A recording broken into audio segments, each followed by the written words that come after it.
ખોડપરા વિસ્તારમાં હિન્દુ રહેણાંક વિસ્તારમાં એક મકાન વિધર્મીને વેચવામાં આવ્યું અને સ્થાનિકોમાં ભારે આક્રોશ છે। રહેવાસીઓ કહી રહ્યા છે કે પરેશ પરમાર નામના આસામીએ જાણી જોઈને પોતાનું મકાન બિન હિન્દુને વેચ્યું છે અને વિવાદ છેડ્યો છે, જેના કારણે ભવિષ્યમાં સાંસ્કૃતિક વિખવાદ અને લવ જેહાદ જેવી ઘટનાઓ બનવાની ભીતિ સેવાઈ રહી છે। નગરપાલિકાના પ્રમુખ અને સદસ્યોની સહી સાથે કલેક્ટરને પાઠવેલા આવેદનપત્રમાં સ્થાનિકોએ આ મકાનનો દસ્તાવેજ રદ કરવાની અને બાંધકામની મંજૂરી અટકાવવાની કડક માંગ કરી છે। ખોડપરા વિસ્તારમાં અસાનધારો લાગુ પડે અને ભાઈચારો જળવાઈ રહે એટલા માટે અમે 20 જગ્યાએ રજૂઆત કરી છે। શું માંગ કરી છે આપે?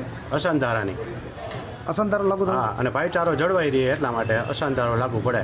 અમે ખોડપરામાં અસાનધારો લાગુ કરવા માટે ટેકો આપીએ છીએ। અમારા ઉધીવી શેરી વિસ્તારમાં 8 થી 10 કતલખાના ચાલુ છે।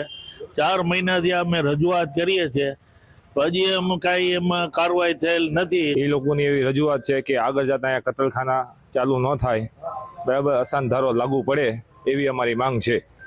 તે લોકોની માંગ છે, શું માંગ છે તે લોકોની?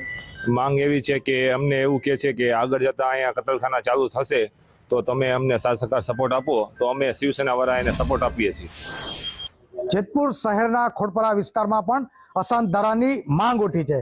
આ વિસ્તાર આપ જોઈ શકો છો, અહીંયા મંદિરો આવેલા છે, હિન્દુઓના બહુમતી ઘરો આવેલા છે।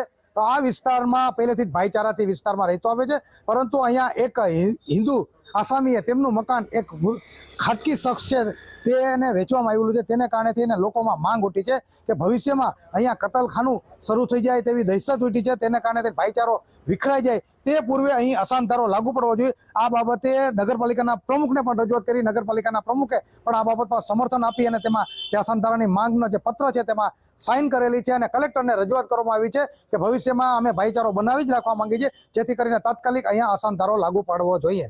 હિતેશ રાઠોડ, સંદેશ ન્યૂઝ, જેતપુર।